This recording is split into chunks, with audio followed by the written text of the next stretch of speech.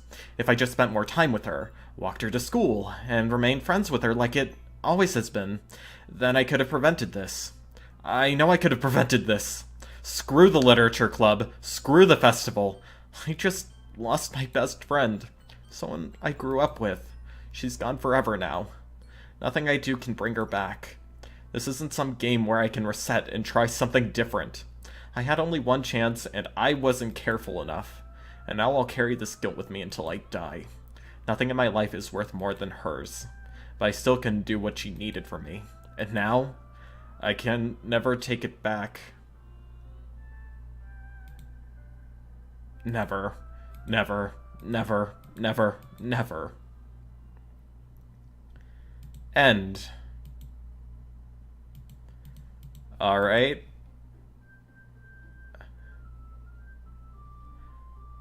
Excuse me?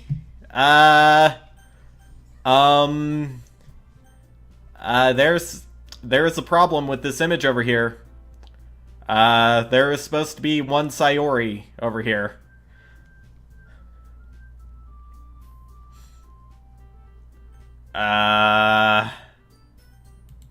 Maybe I could load? File error character / Sayori.chr. The file is missing or corrupt. The save file is corrupt. Starting a new game. Yeah, you know who Sayori is. What the shit? I see an annoying girl running toward me from the distance, waving her arms in the air like she's totally oblivious to any attention she might draw to herself. That girl is my neighbor and good friend since we were children. You know, the kind of friend you'd never see yourself making today, but it just kind of works out because you've known each other for so long. We used to walk to school together on days like this, but starting around high school she would oversleep more and more frequently, and I would get tired of waiting up. Because she didn't kick over a chair, so she didn't snap her. Oh, jeez. Yeah, we're just gonna, yeah. Let's keep going. But if she's going to chase after me like this, I almost feel better off running away. However, I just sigh and idle in front of the crosswalk and let, gibberish catch up to me.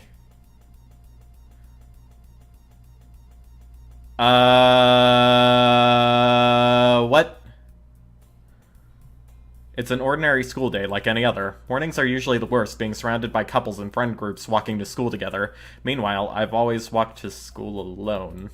I always tell myself it's about time I meet some girls or something like that, but I have no motivation to join any clubs. I'm perfectly content just getting by on the average while spending my free time on games and anime.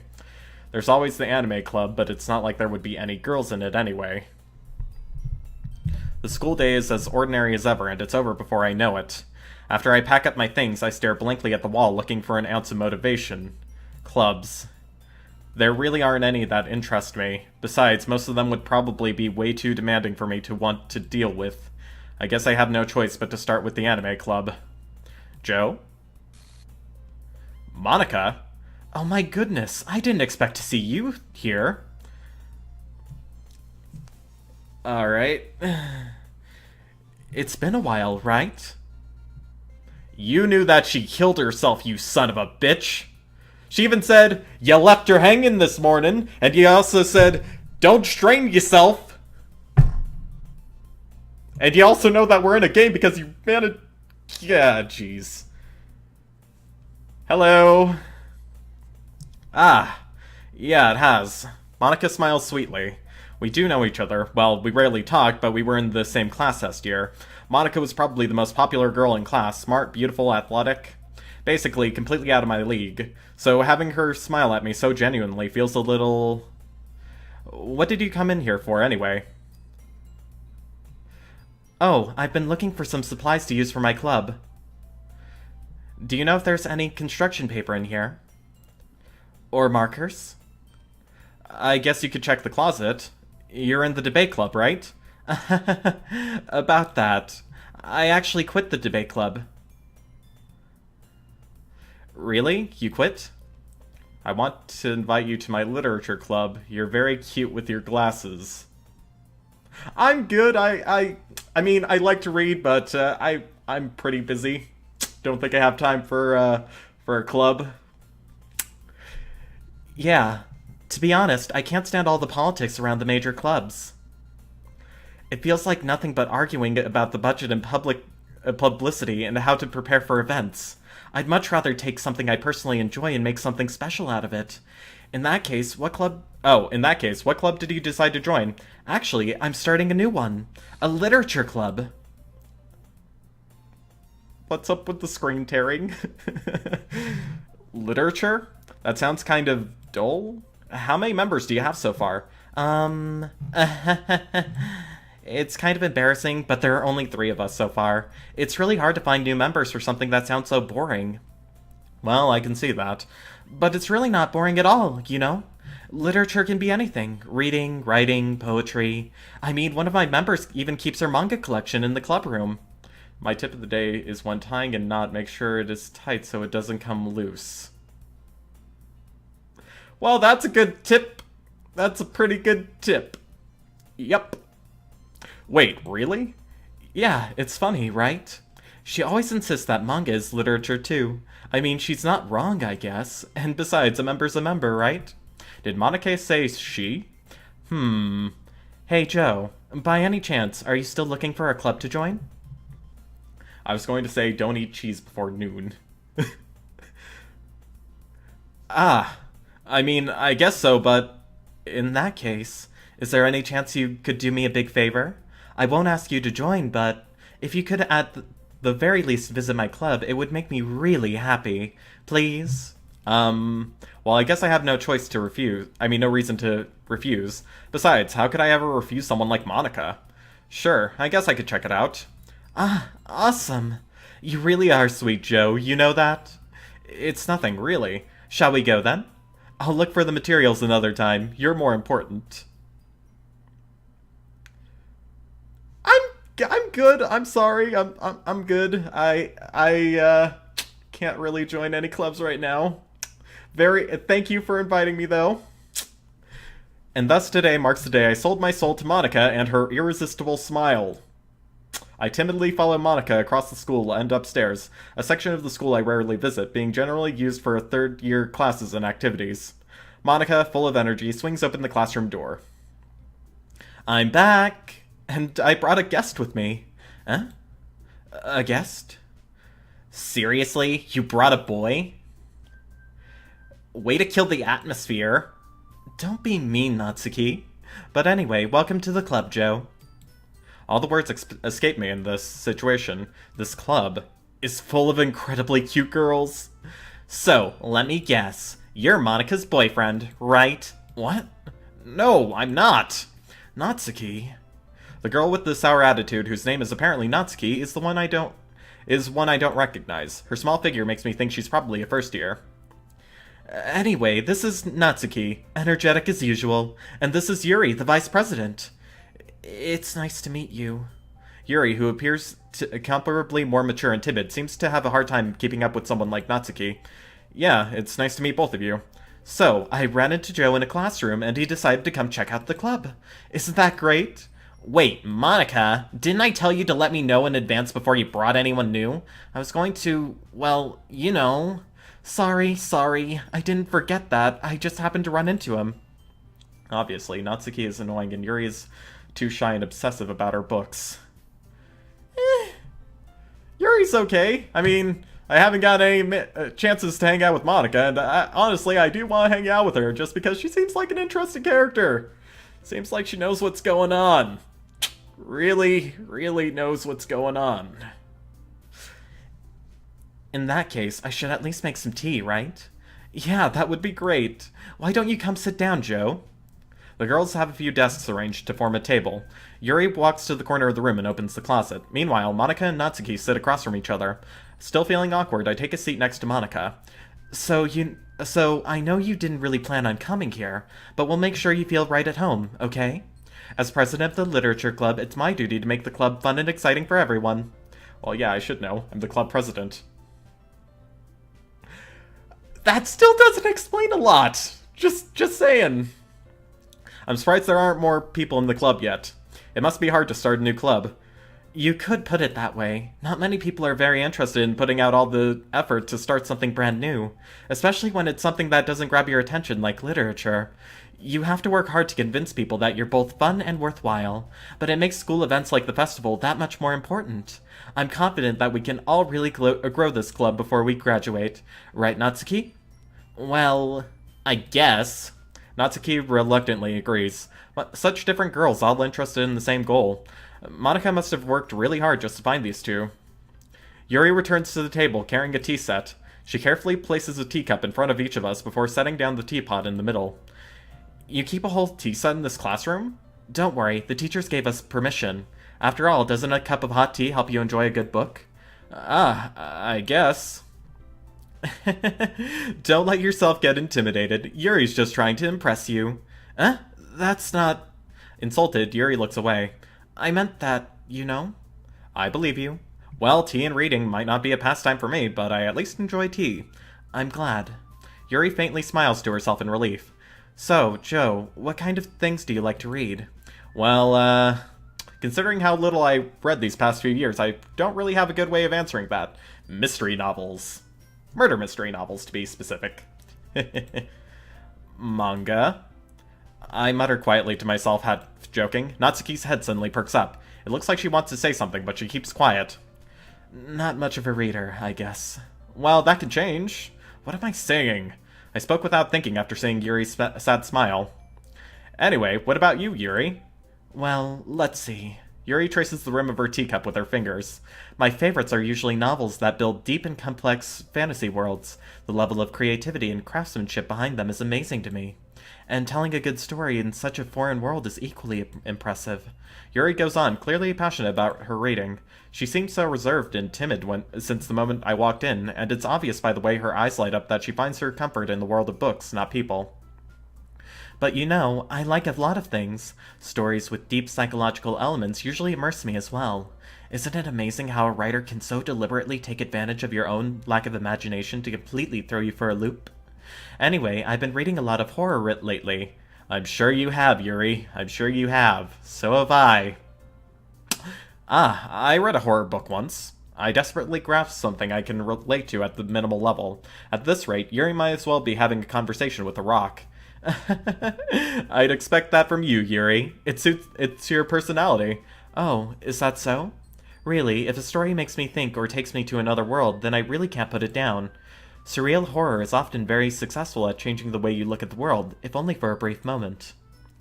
I hate horror. Oh, what's that? Well, Yuri's eyes dart over me for a split second. Never mind. That's right, you usually like to write about cute things, don't you, Natsuki? What? What gives you that idea? You left a piece of scrap paper behind last club meeting. It looked like you were working on a poem called... Don't say it out loud! And give that back! Fine, fine. Natsuki, you write your own poems? Well, I guess sometimes. Why do you care? I think that's impressive. Why don't you share them sometime? No! Natsuki averts her eyes. You wouldn't like them. Not a very confident writer yet? I understand how Natsuki feels. Sharing that level of writing takes more than just confidence. The truest form of writing is writing to oneself. You must be willing to open up to your readers, exposing your vulnerabilities and showing even the deepest reaches of your heart. Who is the best, Joe? It's obvious. Well, to be honest, I'm not really into girls. I mean, a friend's just been wanting me to pester, but I like Monica and Yuri. They seem interesting, but unfortunately I haven't gotten to spend a lot of time with Monica. Not a lot of choices to. So yeah. I mean, Natsuki's just, I don't really like doing her voice, so I try to avoid her. Do you have writing experience too, Yuri? Maybe if you share some of your work, you can set an example and help Natsuki feel comfortable enough to share hers. I guess it's the same for Yuri. We all sit in silence for a moment. Hey, I just got an idea. How about this? Natsuki and Yuri look quizzically at Monica. Let's all go home and write a poem of our own. Then next time we meet, we'll all share them with each other. That way, everyone is even. She does make the nicest cupcakes, but she is bratty. DoJoe is the best Joe. I mean, I thought it was a good idea. Well, I think you're right, Monica. We should probably start finding activities for all of us to participate in together. I did decide to take on the responsibility of vice president after all. I need to do my best to nurture the club as well as its members. Besides, now that we have a new member, it seems like a good step for us to take. Do you agree as well, Joe? Hold on, there's still one problem. Eh? What's that? Now that I've reached the most important topic, I bluntly come forth with what's been on my mind the entire time. I never said I would join this club! Monica may have convinced me to stop by, but I never made any decision. I still have other clubs to look at and, I lose my train of thought. All three girls stare back at me with dejected looks. But... I'm sorry. I thought... Huh? The girls exchange glances before Monica turns back to me. I guess I need to tell you the truth, Joe. The thing is, we don't have enough members yet to form an official club. We need 4. And I've been trying really, really hard to find new members. And if we don't find one more before the festival... I'm defenseless against these girls. You should totally join us. I think I'm good. I mean, like I said, pretty busy. I don't think I have enough time to join a club. I'm sorry. Just saying. Yeah. How am I supposed to make a clear-headed decision when it's like this? I would feel terrible for letting everyone down in this situation. And besides, the club itself seems pretty relaxed. So if writing poems is the price I need to pay in order to spend every day with these beautiful girls... Right. Okay, I've decided then. I'll join the literature club. One by one, the girls' eyes light up. Oh my goodness, really? Do you really mean that, Joe? Yeah. It could be fun, right? You really did scare me for a moment. I mean, if you really just left us after all this, I would be super pissed. Joe, I'm so happy. We could become an official club now. Thank you so much for this. You're really amazing. I was in this club where everyone wore masks and got it all. What the hell, Ricky? What the hell? Shame. Shame.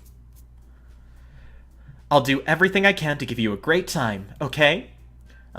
Thanks, I guess. Okay, everyone. I think with that, we can officially end today's meeting on a good note. Everyone remember tonight's assignment. Write a poem to bring the next meeting so we can all share. Monica looks over at me once more. Joe, I look forward to seeing how you express yourself. Is that a movie reference? Possibly. Yeah. Can I really impress the class star Monica with my mediocre writing skills? I already feel the anxiety welling up inside me. Meanwhile, the girls continue to chit-chat as Yuri cleans up the tea set. I guess I'll be on my way then. Okay. I'll see you tomorrow then. I can't wait. With that, I depart the club room and make my way home. The whole way, my mind wanders back and forth between the 3 girls. Natsuki, Yuri, and of course Monica. What about Sayori? What happened to Sayori? Will I really be happy spending every day after school in a literature club? Perhaps I'll have the chance to grow closer with one of these girls. Alright, I'll just make the most of my circumstances. I'm sure good fortune will find me. And I guess that starts with writing a poem tonight. You have unlocked a special poem. Would you like to read it? Sure. A joke. A man walked into a club. In the club there was a girl who liked him very much. They spent some time together and then she liked him even more. One day, the girl realized she was in love with him. Before disaster could happen, a third party intervened with her programming. Suddenly, the girl hated herself for being in love. This contradiction caused the script to derail. The universe started to collapse, but she killed herself just in time.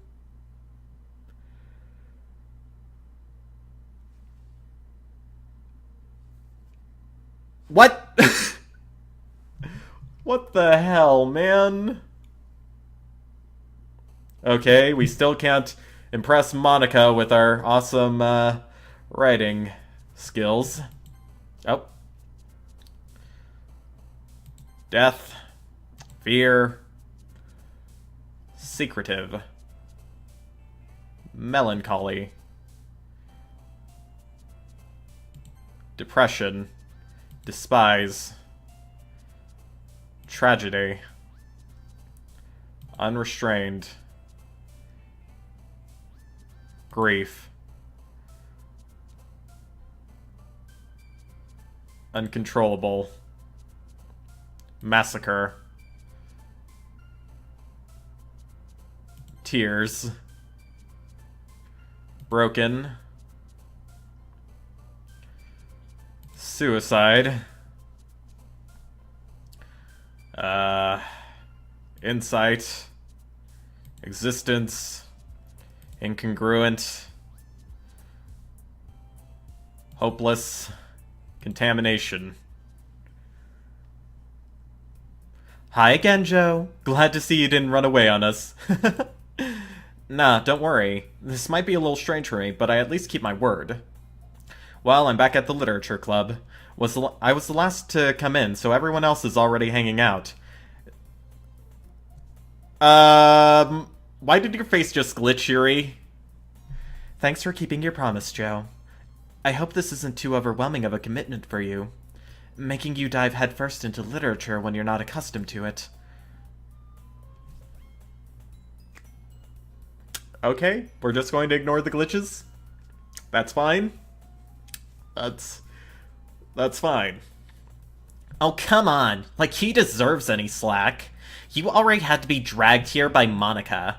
I don't know if you plan to just come here and hang out or whatever, but if you don't take us seriously, then you won't see the end of it. Natsuki certainly have a big mouth for someone who keeps a manga collection in the club room. Monica, you're in front of my text box. Could you go back, please? Natsuki finds herself stuck between saying Monica and manga. Manga is literature! Swiftly defeated, Natsuki plops back into her seat.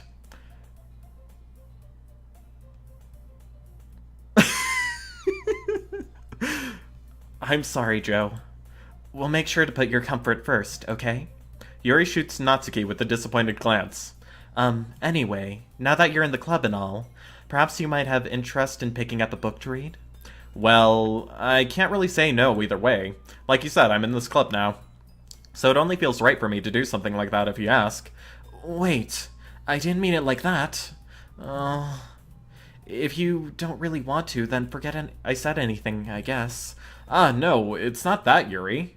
I want to try to be a part of this club, so even if I don't read often, I'd be happy to pick up a book if you wanted me to. Are you sure? I just felt like, well, as vice president and all, that I should help you get started on something you might like. Yuri reaches into her bag and pulls out a book. I didn't want you to feel left out, so I picked out a book that I thought you might enjoy. It's a short read, so it should keep your attention, even if you don't usually read. And we could, you know, discuss it, if you wanted. How is this girl accidentally being so cute? She even picked out a book she thinks I'll like, despite me not reading much. Yuri, thank you. I'll definitely read this. I enthusiastically take the book. Phew. Well, you can read it at your own pace. I look forward to hearing what you think. Now that everyone's settled in, I expected Monica to kick off some scheduled activities for the club, but that doesn't seem to be the case. Yuri's face is already buried in a book. I can't help but notice her intense expression, like she was waiting for this chance. Meanwhile, Natsuki is rummaging around in the closet. I'm really curious to talk to Yuri a little bit more, but at the same time I would feel bad for distracting her from reading. I catch a glimpse of the cover of her book. It looks like the same book that she lent to me. More than that, she seems to be on the first few pages. Crap. I think she noticed me looking at her. She sinks another glance at me and our eyes meet for a split second. But that only makes her hide her face deeper in our book. Sorry. I was just spacing out. I mutter this, sensing I made her uncomfortable. Oh, it's fine. I was focused, then I probably wouldn't have noticed in the first place. But I'm just rereading a bit of this, so... That's the book that you gave me, right? Mm-hmm. It seems you have a little line going through your neck and your hair. A little bit of tearing there on your model. Oh, and there goes your eye. What the shit? I wanted to reread some of it. Not for any particular reason. Just curious how come...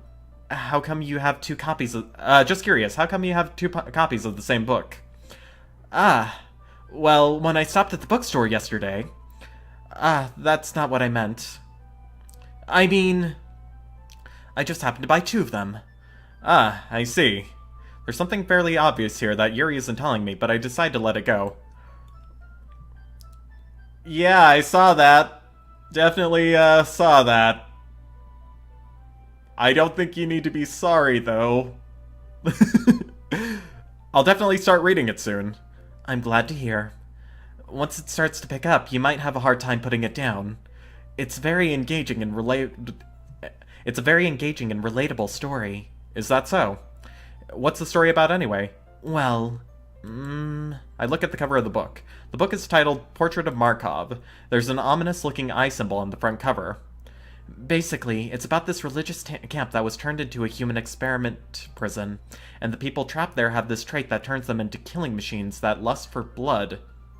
Wow, that ain't creepy. But the facility gets even worse, and they start selectively breeding people by cutting off their limbs and affixing them to... What the shit? Oh, that might be a little bit of a spoiler. But anyway, I'm really into it. The book, I mean, not the thing about the limbs. That's kind of dark, isn't it? Yuri made it sound like it was going to be a nice story, so that dark turn came from nowhere. Are you not a fan of that sort of thing, Joe? No, it's not that. I mean, I could definitely enjoy those kinds of stories, so don't worry. I hope so. Yeah, I totally forgot that Yuri's into those things. She's so shy and reclusive on the outside, but her mind seems to be completely different. It's just that this kind of story... It's the kind that challenges you to look at life from a strange new perspective. When horrible things happen, not just because someone wants to be evil, but because the world is full of horrible people and we're all worthless anyway. Well, that's some interesting text you got there, Yuri. Then suddenly... what? I'm rambling, aren't I? Not again. I'm sorry. Hey, don't apologize. I haven't lost interest or anything. Well, I guess it's alright then. But I feel like I should let you know that I have this problem. When I let things like books and writing fill my thoughts, my whole body gets incredibly... Okay, I can't look at that. Your body gets incredibly what? Yuri? Your body gets incredibly what? Never mind. Let's just keep going. I kind of forget to pay attention to other people. So, I'm sorry if I ended up saying something strange. You've said plenty of strange things already, Yuri. And don't think I don't forget you licking my finger. That's weird. That's just weird. And please stop me if I start talking too much. I really don't think you need to worry. That just means you're passionate about reading. The least I can do is listen. It's a literature club after all. That's true. In fact, I might as well get started reading it, right? Yes. Okay, what the shit? Just... Why the glitching? I mean, you don't have to, but... What are you saying? Let me just get the book. I quickly retrieved the book that I had put into my bag. Alright, it's fine if I sit here, right? I slip into the seat next to Yuri's. Yeah. Are you sure? You seem a little apprehensive. I'm sorry. It's not that I don't want you to. It's just something I'm not very used to. That is, reading in company with someone. I see. Well, just tell me if I end up distracting you or anything. Alright. I open the book and start the prologue. I soon understand what Yuri means about reading in company. It's as if I can feel her presence over my shoulder as I read. It's not a particularly bad thing. Maybe a little distracting, but the feeling is somewhat comforting. Yuri is in the corner of my eye. I realize that she's not actually looking at her own book. I glance over. It looks like she's reading from my book instead. Sorry. I was just... bathing in the... What? What did she just say? Okay, I'm just gonna... Okay, I was just bathing in the feeling of your body. What the hell? Yuri, you really apologize a lot, don't ya? I do? I don't really mean to. Sorry. I mean... Here, this should work, right? I slide my desk up until it's up against Yuri's, then hold my book more between the two of them. Ah, I suppose so. Yuri timidly closes her own copy. Once we each lean a little bit closer, our shoulders are almost touching. It feels like my left arm is in the way, so instead I use my right hand to hold the book open. I guess that makes it kind of difficult to turn the page. Here. Yuri takes her left arm and holds the left side of the book between her thumb and forefinger. Ah. I do the same with my right arm on the right side of the book. That way, I turn a page and Yuri slides it under her thumb after it flips to her side. But in holding it like this, we're huddled even closer together than before. It's actually kind of distracting me. It's as if I can feel the warmth of Yuri's face and she's in the corner of my vision. Are you ready? Eh? To turn the page. Ah, sorry! I think I got a bit distracted for a second. I glance over at Yuri's face again and our eyes meet. I don't know how I'll be able to keep up with her. Ah, that's okay. You're not as used to reading, right? I don't mind being patient if it takes you a bit longer. It's probably the least I can do, since you've been so patient with me. Yeah, thanks. We continue reading. Yuri no longer asks me if I'm ready to turn the page. Instead, I just assume that she finishes the page before me, so I turn it by my own volition. We continue the first chapter in silence. Even so, turning each page almost feels like an intimate exchange. My thumb gently letting go of the page, letting it flutter over to her side as she catches it under her own thumb. I'm sorry, I'm just kind of looking around, making sure there's nothing weird. Like maybe a hanging body. Okay. Hey, Yuri? This might be a silly thought, but the main character kind of reminds me of you a little bit. No, I don't relate to this character at all. Definitely not. Really? I was just thinking the way she second guesses things she says and all that. That's what you were talking about. Sorry. I thought you meant something else about her. Something else? Never mind. We didn't even get that far yet. So I don't know why that came into my head. Yuri, are you feeling alright? Huh? Yuri's been a little fidgety ever since we started reading. You can rest if you're feeling sick or something. Your breathing is a little... My breathing? Yuri puts her hand on her chest as if to feel her heartbeat. I didn't even notice. Anyway, I'm fine. I just need some water. Alright, don't push yourself. Yuri stands up and practically rushes out of the classroom. What on earth was that about? Joe? Did something happen just now? Huh? I have no idea. Yuri was acting a little strange, I guess. So you don't know anything. Sorry, I can't say I do. Are you worried about her? Oh, no, not really. I was just making sure you didn't do anything to her. No, nothing! Don't worry, I believe you, silly. Yuri just does this thing sometimes, so it's nothing alarming. Alright, if you say so. Anyway, why don't we start with sharing our poems with each other? Huh? Shouldn't we wait for Yuri?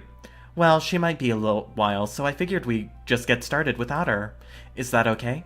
Yeah, I was just asking. I stand up. I make a mental note of where I left off in the book and slip it back into my bag. Alright.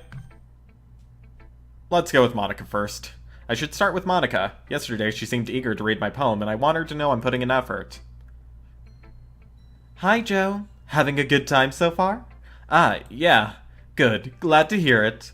By the way, since you're new and everything, if you ever have any suggestions for the club, like new activities or things we can do better, I'm always listening. Don't be afraid to bring things up, okay? Alright, I'll keep that in mind. Of course I'll be afraid to bring things up. I'm much better off just going with the flow until I'm more settled in. Anyway, want to share your poem with me? It's kind of embarrassing, but I guess I have to. Don't worry, Joe. We're all a little embarrassed today, you know? But it's that sort of barrier that we'll all learn to get past soon. Yeah, that's true. I hand Monica my poem. Great job, Joe. I was going, oh, in my head while reading it. It's really metaphorical. I'm not sure why, but I didn't expect you to go for something so deep. I guess I underestimated you. It's easiest for me to keep everyone's expectations low. That way, it always counts when I put in some effort. That's not very fair. Well, I guess it worked anyway. You know that Yuri likes this kind of writing, right? Writing that's full of imagery and symbolism. Sometimes I feel like Yuri's mind is just totally detached from reality. I don't mean that like it's a bad thing, though, but sometimes I get the impression that she's just totally given up on people. She spends so much time in her own head that it's probably a much more interesting place for her. But that's why she gets so happy when you treat her with a lot of kindness. I don't think she's used to being indulged like that. She must be really starved for social interaction, so don't blame her for coming on a little strongly. Like earlier. I think she gets a little too stimulated. She ends up withdrawing and looking for alone time. Suddenly, the door opens. Yuri! I'm back. Did I miss anything? Not really. Well, we all started sharing our poems with each other. Huh? Already? I'm sorry for being late. No need to apologize. We still have plenty of time, so I'm more glad that you took all the time you needed. Alright. Thanks, Monica. I suppose I should get my poem now. Anyway, do you want to read my poem now? Don't worry, I'm not very good. You sound pretty confident for someone who claims to not be very good. Well, that's because I have to sound confident. That doesn't mean I always feel that way, you know? I see. Well, let's read it then. Hole in the wall, but he wasn't looking at me, and confused I frantically glance at my surroundings. But my burned eyes can no longer see color. Are there others in this room? Are they talking? Or are they simply poems on flat sheets of paper? The sound of frantic scrawling playing tricks on my ears. The room begins to crinkle, closing in on me. The air I breathe dissipates before it reaches my lungs. I panic. There must be a way out. It's right there. He's right there. Swallowing my fingers, I brandish my pen. Okay. So, what do you think? It's very freeform, if that's what you call it. Sorry, I'm not really the right person to ask for feedback. It's okay. Yeah, that kind of style has gotten pretty popular nowadays. That is, a lot of poems have been putting emphasis on the timing between words and lines. When performed out loud, it can be very powerful. That was the inspiration what was the inspiration behind this one? Ah, well, I'm not sure if I know how to put it. I guess you could say that I had some kind of epiphany recently. It's been influencing my poems a bit. An epiphany? Yeah, something like that. I'm kind of nervous to talk about deep stuff like that because it's kind of coming on strongly. Maybe after everyone is better friends with each other. Anyway, here's Monica's writing tip of the day. Sometimes when you're writing a poem or a story, your brain gets too fixated on a specific point. If you try so hard to make it perfect, then you'll never make any progress. Just force yourself to get something down on paper and tidy it up later. Another way to think about it is this. If you keep your pen in the same spot for too long, you'll just get a big dark puddle of ink. So just move your hand and go with the flow. That's my advice for today. Thanks for listening. Alright, let's talk to Yuri. As Yuri reads the poem, I notice her eyes lighten. Exceptional. Huh? What was that? Huh? Did I say that out loud? Yuri first covers her mouth, but then ends up covering her whole face. Aww. He's going to hate me. You really didn't do anything wrong, Yuri. Huh? I guess you're right. What am I getting so nervous for? Yuri takes a breath. So, what kind of writing experience do you have? Your use of imagery and metaphors indicates you've written a lot of poetry before. Really? Wow, that's a huge compliment coming from you. This is actually my first time, really. Huh? Yuri stares at me blankly, then looks at my poem again. Well, I know that. I just meant, Yuri trails off, unable to find an excuse. She traces her finger along the words in the poem, as if breaking it down more thoroughly. Yeah, okay. This is the reason I was able to tell. It's just that there are specific writing habits that are usually typical of new writers, and having been through that myself, I kind of learned to pick up on them. I think the most noticeable thing I recognize in new writers is that they try to make their style very deliberate. In other words, they tend to pick a writing style separate from the topic matter, and they form-fit the two together. The end result is that both the style and the expressiveness are weakened. Once Yuri finds her train of thought, it's as if her demeanor totally changes. Her stammering is completely gone, and she sounds like an expert. Of course, that's not something you'll be blamed for. There are many different skills and techniques that go into writing even a simple poem. Not just finding them and building them, but getting them to work together is probably the most challenging part. It may take you some time, but it all comes with practice and learning by example, and trying new things. I also hope that everyone else in the club gives you valuable feedback. Natsuki can be a little bit biased, though. Biased? How? Well, never mind. I shouldn't be talking about people like that. Sorry. It's fine. I'm not sure if Yuri is apologizing to herself, to me, or to Natsuki. Do you mind if I read your poem now? Please do. I'd love to share my thought process behind it. Yuri smiles dreamily as if a rare opportunity for her. Do I want to read the poem? Which itself is kind of funny. After all, isn't this supposed to be a literature club? Ghost under the light, the tendrils of my hair illuminate beneath the amber glow, bathing. It must be this one, the last remaining streetlight to have withstood the test of time, the last yet to be replaced by the sickening blue-green hue of the future. I bathe, calm, breathing the air of the present but living in the past. The light flickers, I flicker back. Okay, that was normal. I'm sorry, I have such terrible handwriting. What? I wasn't thinking that at all. But it took you a long time to read. Ah, well, I just don't read script very often. I actually think your handwriting is pretty. Huh? That's a relief. Also, I like the poem. Even though it's short, it was really descriptive. It wasn't too short? I usually write longer poems. Not at all. I'm really glad you liked it. I'll be honest, since it's our first time sharing, I wanted to write something a little more mild. Something easy to digest, I suppose. Are you into ghosts, Yuri? Actually, the story isn't about a ghost at all, Joe. Really? I must have totally missed the point. Well, I suppose you did only glance over it, after all. But remember that poets often express their own thoughts, feelings, and experiences in their work. They usually do more than tell a simple story or paint a picture. In this case, perhaps the subject of the poem is only being symbolically compared to a ghost, lingering in her last remaining place of comfort, unable to let go of the past, and soon to be left with nothing. That's a lot more solemn than putting it that way. I hadn't even thought of that. That's impressive. Huh? It's nothing, really. Yours was impressive too, so... Nah, if anything, I could probably learn a thing or two from you. You think so? Yeah, of course. Ah, you know, I was really nervous about doing all this, but in the end, I enjoyed it. I'm going to keep doing my best for you, Joe. Ah, me too. Alright, Natsuki next. Huh? Oh, what the shit? Lady, Natsuki, your eyes, they just popped out your head. They just gushed out of there. Joe, if you're not going to take this club seriously, then go home. I think you need to go to a hospital. What? Harsh. What, you expect me to believe that you actually put effort into this? Do you think I'm stupid? I'm not a writer. Maybe it's not very good, but yeah, I did put in effort. We all start somewhere, right? If you're still proud of the first poem you ever wrote, then I'd like to read it. Painful to think about? Fine. Well, sorry. You'll get better anyway. I tell you what to improve, but you're better off just trying again. Fair enough. Well, to each their own, I guess. Anyway, I guess I gotta share mine now. Knowing you, you'll probably think it's stupid.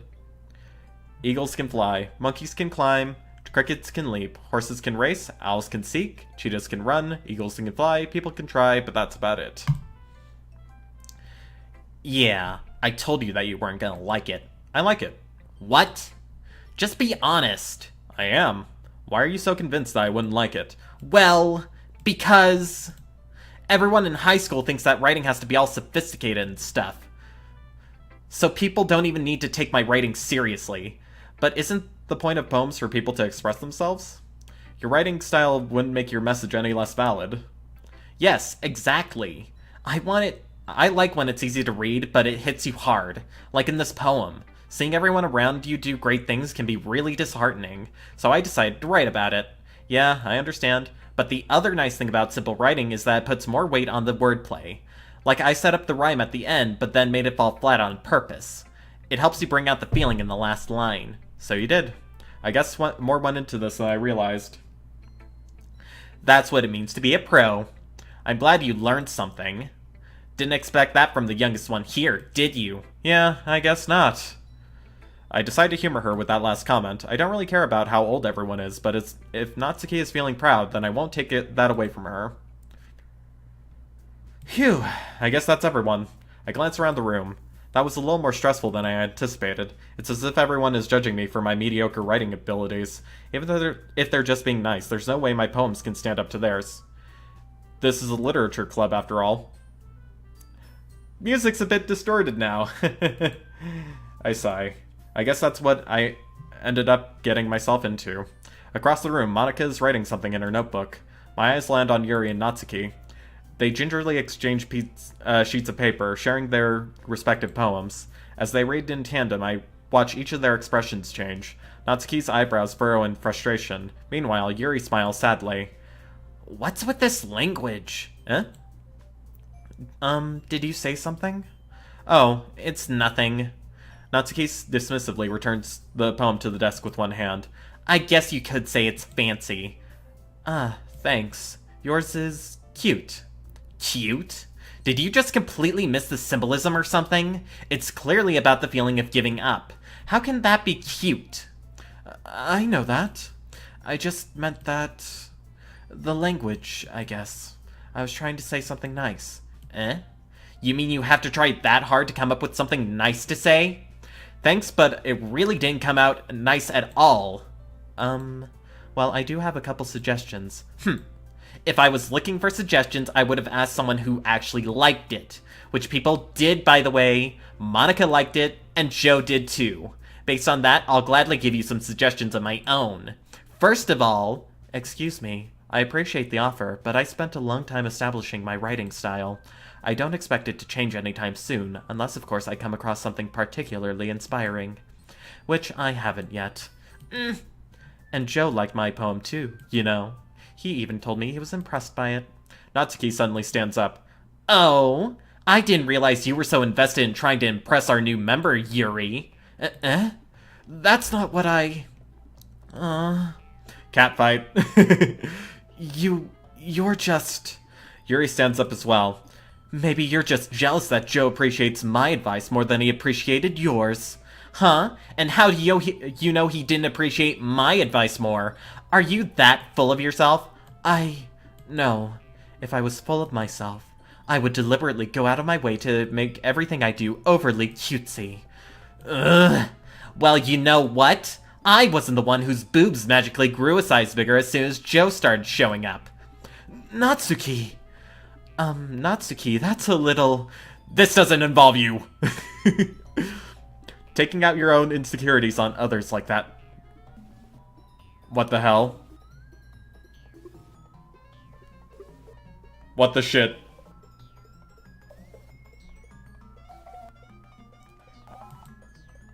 You really act as young as you look, Natsuki. Me? Look who's talking, you wanna be edgy bitch!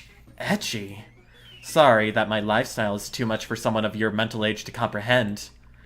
See? Just saying that proves my point. Most people learn to get over themselves after they graduate middle school, you know. If you want to prove anything, then stop harassing others with your sickening attitude.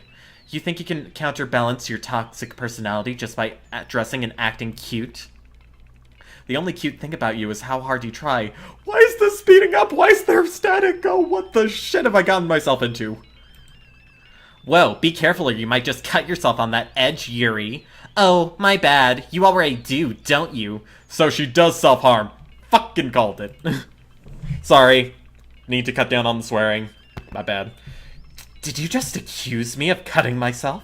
What the fuck is wrong with your head? Oh, never mind. Yeah, go on. Let Joe hear everything you really think. I'm sure he'll be able to be head over heels for you after this.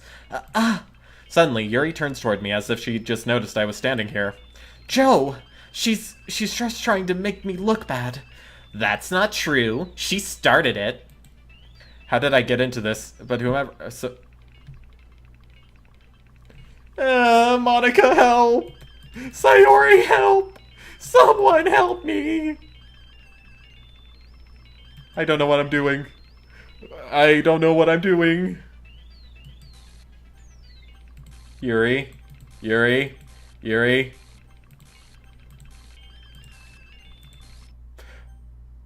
What the shit, Monika? Monika, can you please get out of my choice screen, please? You're kind of in the way. Just saying. Can you do me a solid, Monica? Get out of the way. Eh? I'm gonna click on Yuri again. Please don't do anything weird. Dots. I'm sure someone will come to help. Hey, Joe? Why don't we step outside for a little bit? Okay! I think I'd like that. Okay? Sorry about that. They really shouldn't have tried to get you involved. Well, you asked Monica for help. Yes, I did, but, didn't want her to get all up in my face like that, you know? Just saying. It's probably better for us to stay out of this. We'll go back inside once they're done yelling. Some president I am, right? I can't even confront my own club members properly. I just wish I was able to be a little more assertive sometimes. But I never have it in me to put my foot down against others. You understand, right? Anyway, if this makes you want to spend less time with the others, then that's fine. I'd be happy to spend time with you instead. Suddenly, Natsuki runs out of the classroom. Oh. She quickly runs away. Oh dear. Well, it looks like they're done. I didn't mean it. I didn't mean it. I didn't mean it. Yuri is rocking back and forth in her desk with her palms on her forehead. Yuri? I didn't mean it. I believe you. I have no idea what Yuri might have said to Natsuki. Or did. Joe, please don't hate me. Please. I'm not like this. There's something wrong with me today. It's fine, Yuri. We know you didn't mean it. Besides, I'm sure Natsuki will forget all about it by tomorrow. Completely. What do you mean by that, Monica? What do you mean that she'll forget about it completely? I mean... okay. Let's just keep going. Anyway, the meeting is over, so you can go home now if you want. Yuri looks at me like she wants to say something, but she keeps glancing at Monica. You can go first, Monica. I'd like to stay a little bit longer. I'm the president, so I should be the last one out. I'll wait for you to be done. Well, I'm vice president, so please let me take that responsibility today. It kind of sounds like you don't want me around for something, Yuri. It's not that. It's not that. I didn't get much of a chance to discuss my book with Joe. It would just be embarrassing with you listening. I guess I don't really have a choice, do I? I'm sorry for causing trouble, but I really appreciate what?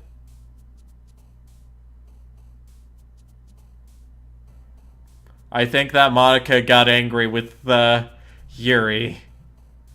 We didn't even get to go home. Broken? I don't know if I should have, clicked on that. 3 out of 20. Captive. Grief. Oh, why did I click that?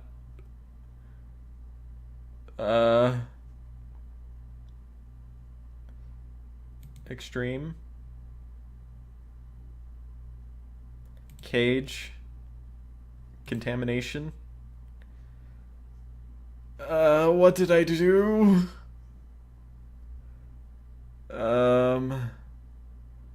Heartbeat. Explode. Dark. Crimson. Tragedy. Ambient. Death. Massacre. Despise.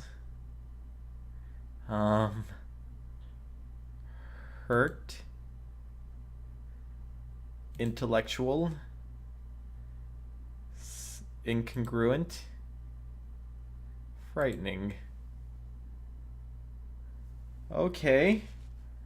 Well, that was a thing. Another day passes and it's time for the club meeting already. I've gotten a little more comfortable here over the past couple days. Yeah, like with people's eyes just floating away, eyes popping out, your notebook just disappearing into a white void. That's all just get... That really makes me comfortable. Entering the club room, the usual scene greets me. Welcome back, Joe. Ah, hi, Yuri. I'm not sure if it's me or if it's Yuri's expression, but the weight of yesterday's quarrel still hangs in the air a little. Yuri glances over her shoulder, looking around the room. Natsuki is reading a manga at a desk, and surprisingly, Monica isn't here yet. Suddenly, Yuri takes my arm and pulls me to the corner of the room. About yesterday, I really need to apologize. Nothing like that has ever happened before. And something just came over me, I guess. I wasn't acting mentally sound. Please don't think we're usually like this. Not just me, but Natsuki as well. Yuri, I'm happy that you were considerate and apologized. You don't have to worry too much. Even though I've only been here a couple days, I could tell something was off yesterday. Maybe we were all just a little extra sensitive because it was our first time sharing poems. But whatever it was, it didn't make me think any less of you. I had already decided that there's no way you could be a bad person. And now that you're apologizing, I know you really didn't mean it. Joe, don't say those kinds of things so frankly. They make me a little too happy. I'm really glad you're such an understanding person. And I'm really glad you joined this club. Everything is a little bit brighter with you around and... sorry, what am I saying right now? I just... Hey, have you guys seen Monica? No, I haven't. I was also kind of wondering where she was. Man, Yuri, I'm guessing you haven't either. Yuri is clearly taken aback by how calmly Natsuki is addressing her. No, I haven't. Geez, this isn't like her at all. I know it's stupid, but I can't help but worry a little bit. What? Why are you looking at me like that? Natsuki, about yesterday. I just wanted to apologize. I promise I didn't mean any of the things I said. And I'll do my best to stay under control from now on. So... Yuri, what the heck are you talking about? She completely forgot, like Monica said. Did you do something yesterday? Huh? Jeez. Whatever's on your mind, I'm sure it was nothing. I don't even remember anything bad happening. You're the kind of person who worries too much about the little things, aren't you? But... I'll accept your apology anyway, if it helps you feel better about it. Besides, it's kinda nice to hear since I was always afraid of you secretly hated me or something like that. No, not at all. I don't hate you. Well, you're kind of weird, but I don't hate you either. Natsuki turns to me. You're still on trial, though. Hey! Suddenly, the door swings open. Sorry, I'm super sorry. There you are. I didn't mean to be late. I hope you guys weren't worried or anything. Nah. Well, Natsuki was. I was not! What took you so long anyway? Well, my last period today was study hall. To be honest, I kind of just lost track of time. That makes no sense, though. You would have heard the bell ring at least. I must not have heard it since I was practicing piano. Piano? Well, I wasn't aware you played music as well, Monica. Don't give me more credit than I deserve. I guess I've been practicing for a while, but I'm still not really good yet. Still, that must require a lot of dedication. The last time she told us that she just started piano. Now she's said that she's been practicing for a while. Monica, you know things. That must require a lot of dedication, so I'm still impressed. Well, thanks, Yuri. You should play something for us sometime. That's... Monica looks at me. Well, I'm working on writing a song, but it's not quite done yet. Maybe once I get a little better, I will. That sounds cool. I look forward to it. Is that so? In that case, I won't let you down, Joe. Monica smiles sweetly. I didn't mean any pressure or anything like that. Don't worry. I was hoping that I could share it with you anyway. I guess that's why I've been practicing so much recently. I see. I'm not sure if Monica was referring to the whole club or just me. In that case, best of luck. Thanks! So, I didn't miss anything, did I? No, not really. I choose not to bring up anything that the three of us talked about. Besides, Natsuki has already run off into the closet. Joe, since your compliments put me in such a good mood, I was wondering if you would like to spend some time together today. I mean, in the club. Yeah, definitely. I planned on it anyway. Okay, can we start now? Let's find a place to sit. I'm being a little forceful, aren't I? I'm sorry. My heart just won't stop pounding for some reason. Don't worry about it. If anything, it's nice to see you have so much energy. Yeah, but I need to try to calm down. I won't be able to focus on reading like this. Take your time. Yuri takes a deep breath and pulls a copy of the book out of her bag. Actually, I have a request. Do you mind if I make some tea first? Not at all. Thanks very much. If there's one thing I can make my reading time here any better, it's a nice cup of tea. Not to mention for yourself as well. Yuri stands up and makes her way to the closet. I follow and watch as she retrieves a small water pitcher from the shelf, the kind with the filter inside. Can you hold this for a second? Sure. Yuri hands me the water pitcher and also fetches an electronic kettle. I'm going to plug this in at the teacher's desk, and then I'll go get some water. She walks past me and sets the kettle down on the teacher's desk.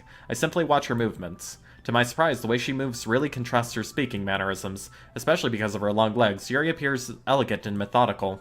Okay, may I have the water pitcher? Thanks, I'll be right back. I might as well walk with you. That's okay. You stay here.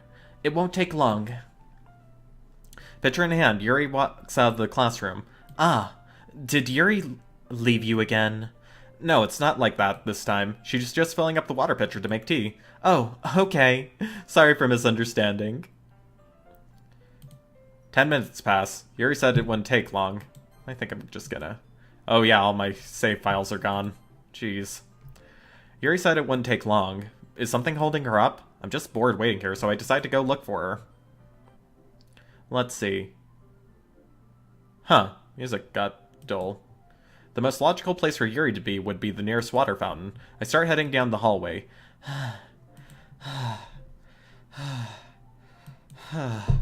What's that noise? It's coming from around the corner. It sounds like breathing. A sharp inhale, like someone is sucking in air through their teeth. Are they in pain? I reach the corner and peer around it. Yuri? Yeah! Holy shit, Yuri! That is a lot of Jesus! Yuri? We're... Okay, time just to rewound. What the shit? I'm back. Thanks for waiting patiently. Joe, do you like oolong tea? Yeah. Anything is fine. Very well. Yuri sets the temperature of the kettle to 200 degrees. Now it's time to get the teapot. You really do this properly, don't you? Of course. I shouldn't do any less when I'm making tea for others. Even if I'm not an expert on tea or anything? In that case, you'll only be more impressed. Perhaps I will. Yuri fetches the teapot and begins measuring the tea leaves. To my surprise, she even starts humming a little to herself. You must be in a good mood now. Is that so? I was letting it show. And you noticed. I was doing a bit of thinking, and I decided I would try expressing myself a little bit more. It turns out it's not very hard for me to do. When it's you who's around, anyway. That's great, Yuri. Just don't push yourself too much. You're always worrying about me, Joe. It's very endearing. Yuri wasn't kidding. I don't even know if I can keep up with this. I watch Yuri pour a cup of tea for each of us. Joe, I have another request. Do you mind if we sit on the floor today? Why's that? It's a little bit easier on my back. I can read with my back against the wall rather than bending over at my desk. Sorry, I didn't realize. No worries. I just have back pain fairly regularly, so I do my best to manage it. Is that so? I wonder why that is. It's most likely because of Your posture, right? Always hunched over like that while reading. Yes! I have terrible reading posture, so that's why we should sit on the floor. Fair enough. I'll go ahead and get the book. Why do I have a feeling that was just an excuse and there's another reason behind her bad back pain? Would she even be able to reach back there? With a knife? You know what? Not gonna ask. I retrieved my book from my back. I have some chocolate as well. It's a bag of small chocolate candies. I take it, since it'll go well with the tea. Yuri and I sit against the wall, teacups at our sides.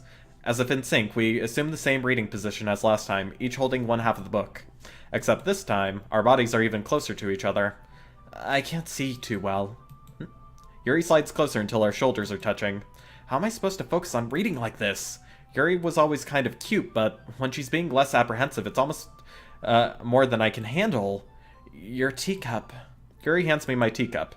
Holding it with my hand that's not holding the book, I end up in a position that makes it even harder to focus, because now I need to worry about making sure I don't accidentally touch her chest. Meanwhile, Yuri hasn't noticed a single thing. She wears her intense reading expression, and I can only presume the world around her has faded away. I use all my willpower to focus on reading. After a few minutes, I finally manage to relax a little. I put the teacup between my legs and fumble with the chocolate wrapper. Sorry. I briefly let go of the book to finish opening the wrapper. You can have as much as you want. That's okay, I won't take any. Are you sure? Well, if I touch it, then it might get smudges on the pages. You're right. I didn't even think about that. My bad. No need to apologize. I'll hold the book, okay? Are you sure? Of course. Yuri opens the book with both hands. She holds it so that I don't have any harder time reading from it. But as a result, her left arm is practically resting on top of my leg. Well, in that case, Yuri's already focused on reading again. I take a chocolate candy and pop it into my mouth. Then I take another chocolate and hold it up to Yuri. She doesn't even look away from the book. She simply parts her lips as if the situation was completely natural. But that means I can't stop here. I apprehensively place the chocolate in her mouth. Just like that, Yuri closes her lips around it. Yuri's expression suddenly breaks. Did I just... Yuri looks at me like she needs to confirm what just happened. Joe. Sorry! I guess I shouldn't have done that. Why'd the music just stop? Yuri starts to breathe heavily. I can't... Joe... Suddenly, Yuri forcefully grabs my arm and jerks me to my feet. My teacup gets knocked over. Joe.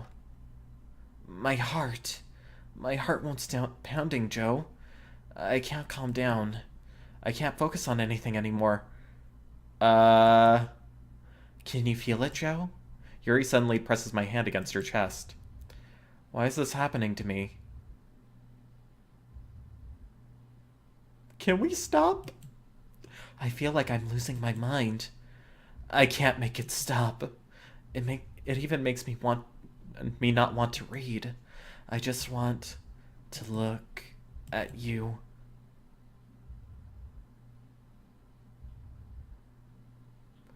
Can you back up, lady? That would be very nice. Please back up. Please? Your eyes are kind of freaking me out, lady.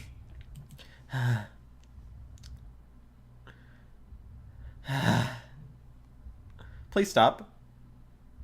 Please back away. Please. Oh, thank God.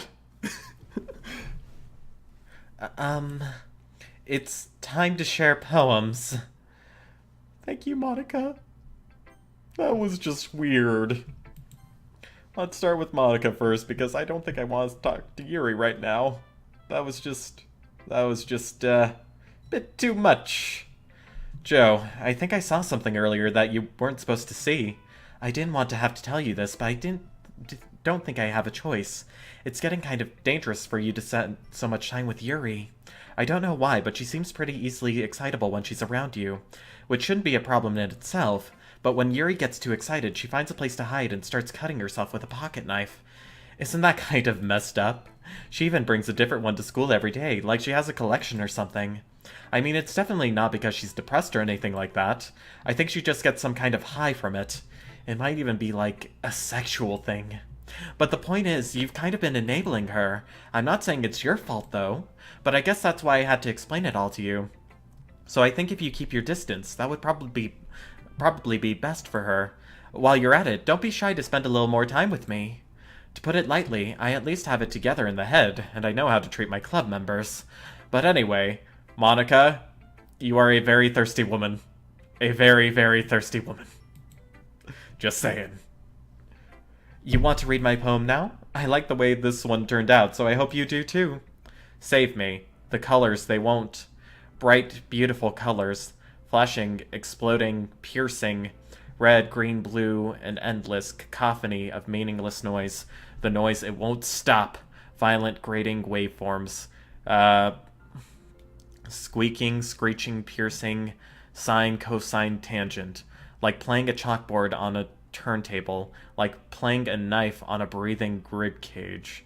Endless something of meaningless. Delete her. Excuse me? Load me. Delete her. Sorry, I know it's kind of abstract. I'm just trying to, well, never mind. There's no point in explaining. Anyway, here's Monica's writing tip of the day. Sometimes you'll find yourself facing a difficult decision. When that happens, don't forget to save your game. Thank you for the fourth wall break again, Monica. Thank you so very much.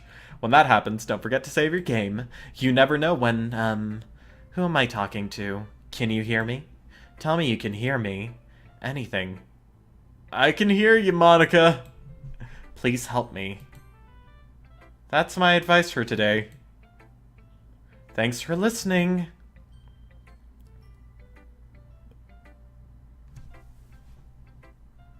Excuse me? Let's just show it to Yuri next. I've been waiting for this. Let's see what you've written for today. Yuri stares at the poem with a surprised expression on her face. Do you like it?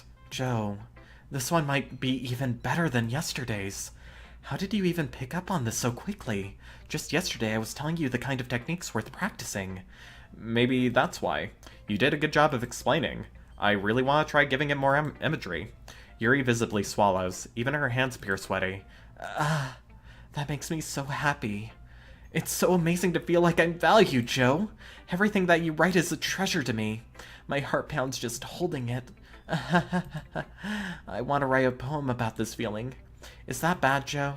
I'm not being weird, right? I'm having a harder time than usual at concealing my emotions. I'm kind of embarrassed. But right now, I just want you to read my poem, too. Okay? Wheel.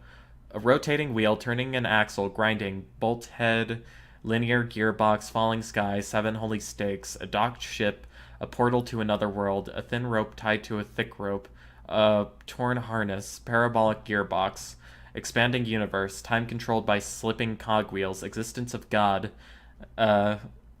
swimming with open water in all directions, drowning, a prayer written in blood, a prayer written in time-devouring snakes with human eyes, a thread connecting all living human eyes, a kaleidoscope of holy stakes, a exponential gearbox, a sky of exploding stars, God disproving the existence of God, a wheel rotating in 6 dimensions, 40 years and a ticking clock, a clock that ticks out second for every rotation of the planet, a clock that ticks 40 times every time it ticks every second time, a bolthead of holy stakes tied to the existence of a docked ship to another world, a kaleidoscope of blood written in clocks, a time-devouring prayer connecting a sky of 40 gears and open human eyes in all directions, breathing gearbox, breathing bolthead, breathing ship, breathing portal, breathing snakes, breathing God, breathing blood, breathing holy stakes, breathing human eyes, breathing time, breathing prayer, breathing sky, breathing wheel.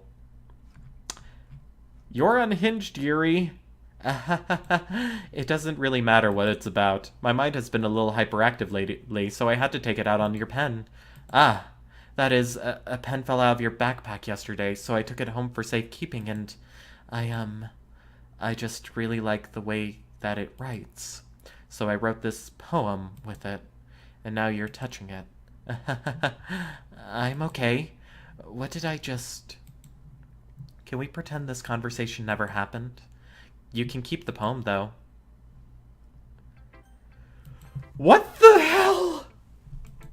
Yeah, just as I thought. Huh? Joe, come on. I'm not stupid. I know how much time you've been spending with Yuri. It's obvious that you care more about impressing her than trying to improve your writing. To put it bluntly, it's kind of pathetic. Why are you even in this club, Joe? Honestly, I thought getting a new member would help everyone get more involved together, not exclude each other even more. This is such a stupid activity anyway. Look, I'm not in a good mood today, and I just really don't feel like talking right now. Please go away. You have unlocked a special poem. Would you like to read it? Sure. Happy thoughts, happy thoughts, happy thoughts. Oh, you... Mm, mm. What the hell, man? What the damn hell? Okay, everyone. We're all done reading each other's poems, right? We have something we need to go over today, so if everyone could come sit at the front of the room. Is this about the festival? Well, sort of. Do we really have to do something for the festival? It's not like we can put together anything good in just a few days. We'll just end up embarrassing ourselves instead of getting any new members. That's a concern of mine as well. I don't really do well with last-minute preparations. Don't worry so much. We're going to keep it simple, okay? Look, I know everyone's been a little more lively ever since Joe joined, and we've started some club activities. But this isn't the time for us to become complacent. We still only have 4 members, and the festival is our only real chance to find more, you know? What's so great about getting new members anyway? We already have enough to be considered an official club. More members will just mean everything gets noisier and more difficult to manage. Natsuki, I don't think you're looking at it the right way at all.